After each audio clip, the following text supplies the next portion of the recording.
Selamat pagi, salam sejahtera. Terima kasih karena bersama dengan saya di Nazlin Unity Channel. Saudara-saudara sekalian, beberapa hari yang lepas kita ketahui bahwa Zuraida Kamarudin telah pun disaman di arah bayar saman. Ini bukan sekadar disaman, tetapi telah diarah bayar saman oleh Mahkamah Tinggi sebanyak Rm 10 juta kepada parti lamanya yaitu PKR. Ini satu perkara yang baik yang pernah saya utarakan sebelum ini, yaitu satu duluan yang amat baik dan terbukti apabila selepas saya mengeluarkan kenyataan tersebut, Setiausaha Agung PKR yaitu Saifuddin Nasution Ismail telah menyatakan bahwa itu hanya satu permulaan, dan beliau menyatakan bahwa akan ada pemimpin-pemimpin PKR yang telah menjadi pengkhianat, yang telah keluar daripada parti PKR menyertai parti-parti yang lain semasa langkah Sheraton yang akan turut menerima bahana yang sama. Oleh sebab itu, selepas beberapa jam Zuraida Kamarudin di arah bayar Rm 10 juta, ini pula komen daripada Azmin Ali berkaitan dengan saman RM ataupun arahan bayar saman RM 10 juta oleh Mahkamah Tinggi terhadap Zuraida Kamarudin. Yang kita tunggu-tunggu, apa komen Azmin Ali? Azmin Ali takut ke tak? Itu yang kita nak tahu kan?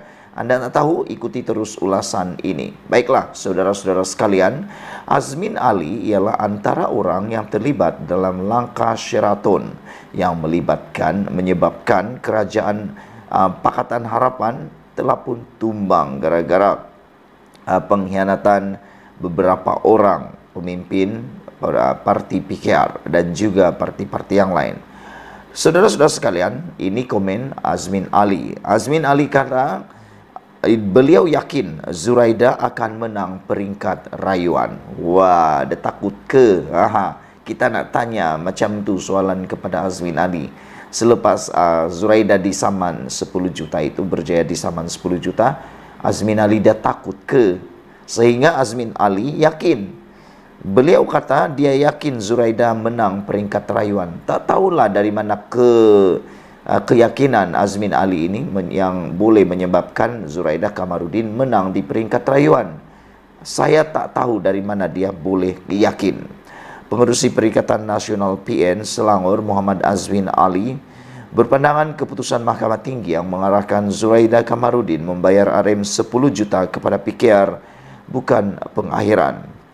Sebaliknya, bekas timbalan Presiden PKR itu berkata, Zuraida masih mempunyai ruang untuk membatalkan keputusan itu di peringkat Mahkamah Rayuan nanti. Itu bukan keputusan muktamad. Zuraida punya hak untuk buat rayuan, kata Azmin Ali. Saya percaya dengan fakta-fakta yang bakal dikemukakan nanti di Mahkamah Rayuan, Zuraida dibebaskan daripada keputusan membayar Rm 10 juta, katanya dalam media. Semalam, Mahkamah Tinggi Kuala Lumpur membenarkan saman oleh PKR untuk menuntut 10 juta daripada Zuraida yang juga bekas naib presidennya kerana berpaling tadah daripada parti itu selepas menang kerusi Ampang pada PRU 14. Hakim Akhtar Tahir membuat keputusan itu selepas mendapati hujahan Zuraida bahawa bon itu ditandatanganinya atas alasan dipaksa adalah tidak berasas. Mahkamah juga memerintahkan Zuraida membayar kos Rm 50,000 kepada PKR. Bukti menunjukkan Zuraida menandatangani bon itu dengan pengetahuan penuh mengenai kandungannya. Zuraida menandatanganinya secara sukarela kerana mahu bertanding dalam pilihan raya atas tiket PKR, kata Hakim. Sementara itu, Azmin ketika ditanya sama ada akan bertanding dalam PRN Selangor, beliau berkata dia menunggu arahan daripada pucuk pimpinan Bersatu. Azmin ni tarik tali lah kan, on off. Baru-baru ini dia menyatakan dia macam mau berehat daripada politik dan seakan-akan tak mahu bertanding. Tiba-tiba pula dia kata tunggu arahan daripada pucuk pimpinan.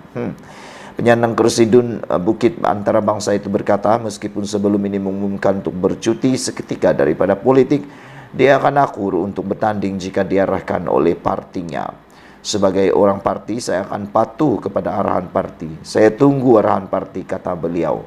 Jadi saudara-saudara sekalian, itu dia komen daripada Azmin Ali. Tak tahulah dia mula takut ke tidak, tapi yang pastinya dia yakin Zuraida boleh menang dalam peringkat rayuan. Apa pendapat anda sekalian? Adakah Zuraida akan menang? Pada pendapat saya, Zuraida tak akan menang dalam peringkat rayuan kerana bukti di dalam kes ini amat jelas. Kita jumpa lagi. Bye-bye. Selamat petang, salam sejahtera. Terima kasih kerana bersama dengan saya di Nazili Unity Channel. Ada orang mengatakan selamat tinggal KJ, selamat bye-bye KJ. KJ sudah tidak ada harapan lagi, dan ada juga kata KJ nak pergi ke mana lagi, dan memang kata mereka KJ memang tidak akan bertanding dalam PRU atau PRN. Ini semua apabila seorang pemimpin daripada Bersatu telah mengingatkan bahawa sudah masanya untuk Bersatu perlu move on. Tajuk ini dipetik daripada Sabuddin Hussein. Bersatu, jangan buang masa lagi fikir tentang KJ. Timbalan Presiden Bersatu Ahmad Faizal Azumu berkata, persoalan sama ada bekas pemimpin UMNO Khairi Jamaluddin akan menyertai parti itu atau sebaliknya tidak lagi perlu difikirkan. Beliau berkata banyak perkara lain yang perlu diberi perhatian berbanding hanya tentang seorang pemimpin politik kerana mereka datang dan pergi, kata beliau lagi. Apa pendapat anda? Adakah anda juga setuju dengan apa yang dikatakan oleh Ahmad Faizal Azumu ini? Bahawa apa yang perlu dibuat oleh parti Bersatu ialah mereka tidak perlu memikirkan lagi. Jangan lagi buang masa fikir tentang KJ. Beliau berkata banyak perkara yang perlu difikirkan, yang perlu diberi perhatian, yang lebih penting daripada seorang pemimpin politik kerana mereka datang dan pergi. Saya harap kita tak perlu terlalu fikir tentang seorang pemimpin, tapi perlu bimbang keadaan kos sara hidup rakyat begitu tinggi dan sebagainya yang perlu diberikan keutamaan, kata Faizal Azumu lagi. Saya tak tahu bijak bila Faizal Azumu ni begitu bijaksana sekali. Pemimpin politik datang dan pergi, kita semua sepatutnya beri fokus untuk pelihara rakyat berbanding memikirkan di mana seseorang nak bertanding, kata beliau lagi. Beliau berkata demikian pada sidang akhbar di Bilik Gerakan PN Negeri Sembilan di Seremban, menjawab persoalan tentang kedudukan bekas ahli Parlimen Rembau itu dalam Bersatu. Faizal bagaimanapun berkata, beliau menghargai pemimpin seperti Khairi yang mengutamakan rakyat berbanding kedudukan politiknya. Saya lihat beliau sebagai seorang tokoh pemimpin yang sanggup bekerja untuk rakyat dan negara dalam apa jua kapasiti. Itu jauh lebih penting, katanya lagi. Dilaporkan sebelum ini bahawa Presiden Bersatu Muhyiddin Yassin enggan mengulas lagi mengenai tawaran kepada Khairi Jamaluddin untuk menyertai Bersatu. Muhyiddin yang juga pengerusi Perikatan Nasional berkata Khairi sudah menjelaskan mengenai tawaran itu di podcast Keluar Sekejap. Dalam episod terbaru Keluar Sekejap pada Rabu, Khairi berkata beliau memohon masa tambahan untuk memikirkan tawaran menyertai Bersatu yang dibuat Muhyiddin bulan lepas. Jadi saya tertarik apabila tindakan bijaksana daripada Faizal Azumu atau Peja ini amat baik sekali apabila beliau kata banyak perkara lain lagi yang perlu diberi perhatian yang lebih besar, lebih penting berbanding hanya tentang seorang pemimpin politik kerana mereka datang dan pergi. Jadi memang betul lah seperti yang dikatakan Peja itu. Tak perlu fikir lagi tentang KJ mau menyertai Bersatu atau tidak. Dan Peja juga berkata, saya harap kita tidak perlu terlalu berfikir tentang seorang pemimpin, tapi perlu bimbang tentang kos sara hidup rakyat yang begitu tinggi dan sebagainya yang perlu diberikan keutamaan, katanya. Pemimpin politik datang dan pergi, kita semua sepatutnya memberi fokus kepada pelihara rakyat berbanding memikirkan di mana seseorang nak bertanding, kata beliau lagi. Sekian dulu untuk kali ini, ikuti terus ulasan selepas ini. Sehari selepas pilihan raya atau kempen bermula, Selangor dah bubar, Kelantan juga dah bubar. Tiba-tiba tersebar satu kenyataan keratan luar biasa yang menulis tentang 3 amanat buat pejuang Islam. Tetapi ianya telah dinafikan oleh PAS. PAS telah menafikan bahawa Hadi mengeluarkan amanat Halalkan fitnah, bunuh. Wah, ini satu perkara yang harus tidak terjadi di Malaysia. Tidak boleh berlaku langsung di Malaysia. Berita ini saya petik daripada Malaysia Kini dan saya akan bacakan secara terang dan bulat kepada anda tanpa saya tokok tambah. Tidak pernah Abdul Hadi Awang mengeluarkan kenyataan berbaur ganas sebagai amanah untuk para ahli PAS, kata jurucakap parti itu hari ini. Kenyataan ringkas itu dibuat ekoran tersebarnya poster mendakwa Presiden PAS terbabit kononnya menghalalkan 3 perbuatan yang bercanggah dengan agama, iaitu memfitnah, memutuskan persaudaraan dan membunuh. Bercakap kepada Malaysia Kini, Setiausaha Akbar Abdul Hadi Abdul Malik Abdul Razak memberitahu kenyataan tersebut adalah tidak benar. Harap maklum bahawa poster yang disebarkan itu adalah fitnah dan palsu. Tuan Guru Abdul Hadi tidak pernah mengeluarkan amanat tersebut, katanya. Terdahulu, tular tangkap layar yang mendakwa kononnya Abdul Hadi memberikan 3 amanat kepada pejuang Islam. Poster itu turut dikaitkan dengan nama adun kubu gajah di Perak, Khalil Yahya. Khalil beberapa hari lalu terbabit menyebarkan dakwaan kononnya ahli Parlimen Seputih Teresa Cook dilantik menjadi pengerusi Felda bagi menggantikan pemimpin UMNO Idris Jusso. Khalil sudah mengakui kesilapan tersebut dan meminta maaf. Pihak adun PAS itu juga mendakwa hantaran berkenan bukan dibuat oleh Khalil sendiri, sebaliknya dilakukan penyelenggara akaun Facebooknya. Untuk rekod, Abdul Hadi bukanlah asing dengan amanat dalam langkah politik PAS. Pada awal 1980-an, kenyataan dibuatnya dalam ceramah semasa mengkritik UMNO BN menjadi terkenal selama bertahun-tahun.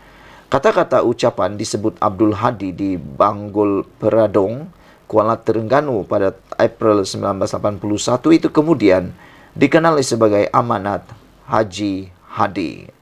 Saudara-saudara sekalian, saya berharap apa yang telah dinafikan oleh PAS ini benar-benar berlaku kepada negara, benar-benar berlaku dan tidak benar. Saya berharap macam manapun kita berkempen, janganlah menyentuh 3R seperti yang telah dinasihati oleh PDRM. Karena 3R itu adalah sangat sensitif, yaitu bangsa, agama, dan juga raja-raja. Tidaklah berbaloi.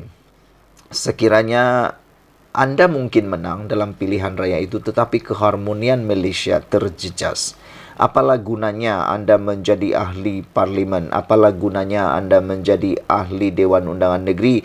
Apalah gunanya anda menjadi kerajaan di dalam sesebuah negeri maupun kerajaan di negara Malaysia ini kalau sudah nasi menjadi bubur sehingga ketentraman keharmonian Malaysia tergadai. Berlaku kekacauan di sana-sini, berlaku ketidakstabilan ataupun berlaku ketakutan di sana-sini, amat-amat tidak berbaloi.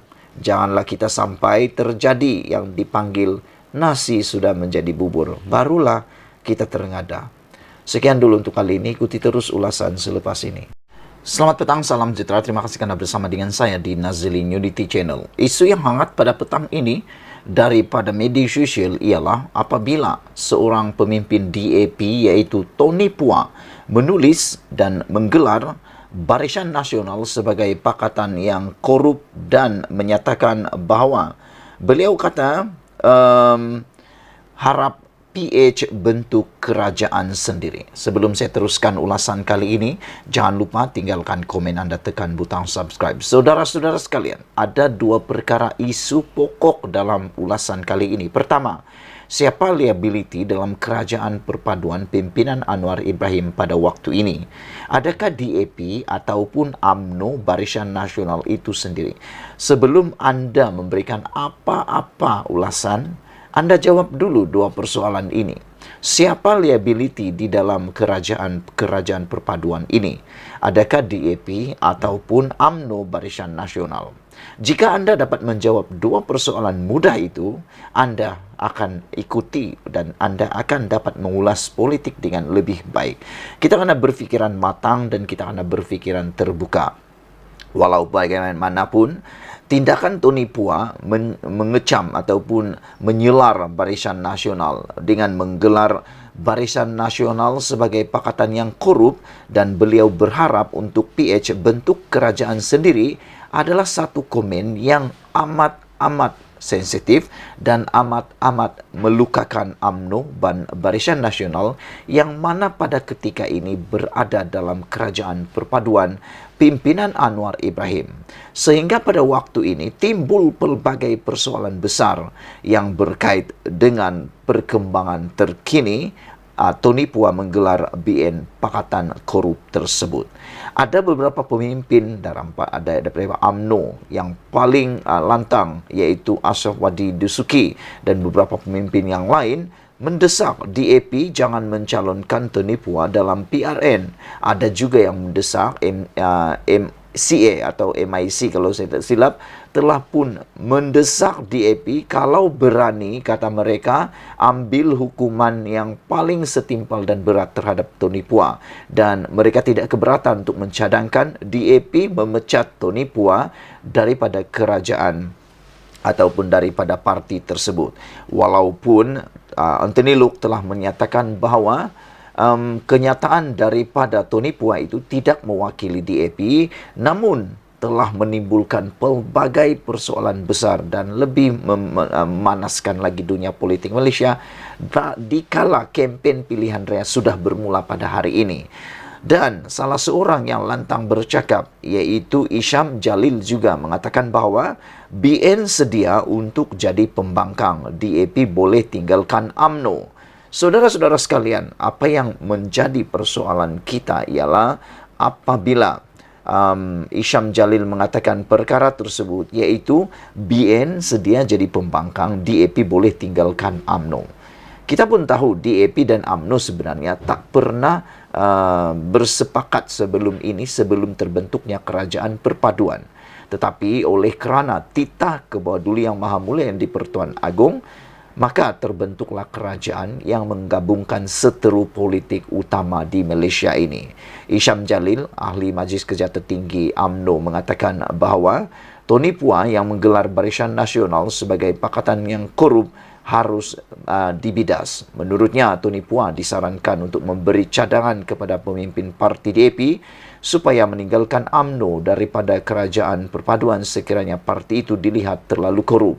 Menjadi persoalan kita ialah kalau DAP meninggalkan kerajaan perpaduan ini, saya yakin kerajaan perpaduan ini akan tumbang. Kerana banyak kerusi dipegang sebenarnya oleh DAP berbanding UMNO. Tetapi kalau UMNO yang tinggalkan kerajaan perpaduan, tidak ada kesan langsung kepada kerajaan perpaduan ini.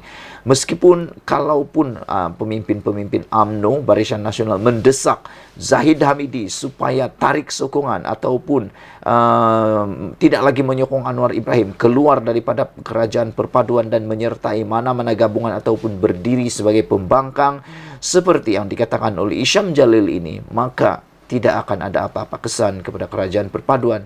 Dan mungkin seperti ulasan awal saya tadi, liability besar kepada Anwar Ibrahim sebenarnya sudah hilang. Kerana kita perlu tahu, sebenarnya pada hemat dan jawapan saya, DAP pun boleh menjadi liability kepada kerajaan perpaduan, tetapi UMNO dan Barisan Nasional pun boleh menjadi liability kepada kerajaan perpaduan. Tanpa Barisan Nasional dalam kerajaan perpaduan pun sebenarnya Anwar Ibrahim masih lagi boleh jadi Perdana Menteri. Oleh sebab itu, apabila Isham Jalil menyatakan keberanian, kelantangan beliau menyatakan bahawa mereka sedia menjadi pembangkang, pada pendapat saya itu satu tindakan yang terburu-buru. Kerana untuk menjadi pembangkang adalah amat terlampau susah. UMNO hanya mampu menjadi pembangkang sewaktu sebelum langkah Sheraton selama 22 bulan saja. Tetapi sudah tak tahan lagi sehingga turut terlibat di dalam langkah Sheraton dalam membentuk kerajaan campuran Perikatan Nasional BN sewaktu langkah Sheraton. Jadi saya pikir sebenarnya apa yang dinyatakan oleh Isyam Jalil ini lebih kepada mengikut emosi. Kerana kalau benar Barisan Nasional dan UMNO menjadi pembangkang, pasti sesuatu yang lebih teruk akan mereka alami. Silap sedikit, UMNO, Barisan Nasional akan menghadapi masalah paling besar yang tak pernah mereka lalui sebelum ini. Dan seperti penganalisis politik kata, dan juga ada beberapa ahli politik mengatakan, kalau UMNO jadi pembangkang, UMNO akan terkubur dan selama-lamanya menuju alam barzakh, kata mereka. Jadi itu sebabnya saya mengatakan bahwa tindakan Tony Pua membuat penyataan seperti itu sebenarnya sudah lama beliau lakukan, bukan pada waktu ini. Sudah lama DAP sebenarnya terbiasa. Sudah lama DAP menggunakan naratif seperti itu. Sejak sebelum lagi mereka membentuk kerajaan dahulu, sudah mereka gunakan naratif cerita seperti itu, yaitu Barisan Nasional Pakatan Korup. Tetapi oleh kerana membentuk kerajaan, maka mereka harus menjaga buah mulut mereka, mesti menjaga hati mereka, mesti menjaga mulut mereka, kerana sekarang ini mereka bersama dalam satu pasukan. Jadi kalau mau persalahkan Tony Pua, sebenarnya tidaklah terlalu adil, kerana Tony Pua sudah terbiasa dengan tindakan DAP dulu memang mengambil pendekatan naratif seperti itu. Dan adakah, ini soalan saya yang terakhir kepada anda, adakah apa yang dikatakan oleh Tony Pua itu salah? Kalau kamu tahu dan kamu ada jawaban kepada persoalan itu, sila tinggalkan komen kamu. Mungkin anda komen anda berkaitan dengan naratif itu. Benarkah apa yang dikatakan oleh Tony Pua itu atau ianya bohong? Tinggalkan komen anda. Sekian dulu untuk kali ini. Jangan lupa tinggalkan komen. Kita jumpa lagi. Bye-bye.